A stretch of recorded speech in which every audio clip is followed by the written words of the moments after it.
Құрметті Ақтау қаласының тұрғындары, қазіргі таңда республика бойынша Таза Қазақстан деген республикалық үлкен акция жүріп жатыр. Бұл акцияның бірнеше бағыты бар. Бірінші кезекте бұл таза өлке деген бағыты. Оған сәйкес қазір қаламызда сенбіліктер өтіп, тазалық жүргізіліп жатыр. Екінші бағыты бұл киелі мекен деген. Бұл бағыт аясында ескерткіштер мен киелі жерлердің тазалығын қамтамасыз етуіміз қажет. Үшінші бағыты бұл жасыл аймақ бағыты. Сол аясында бүгінгі күні қаламызда жасыл желектерді көбейту бойынша жүйелі жұмыстар атқарылып жатыр.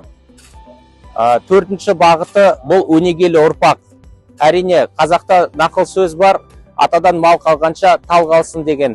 Соның аясында осы біз барша жас ұрпақтарды осы елімізде жасыл желектерді көбейтуге атсалысуға соған шақырамыз. Бесінші бағыты бұл мөлдір бұлақ. Бұл арнайы өлкеде орналасқан жағажайды тазалауға арнайы жұмыстар атқарылып жатыр. Сондықтан да барша қала тұрғындары, жеке кәсіпорындар баршаңызды өлкеміздің тазалығын сақтауға шақырамын.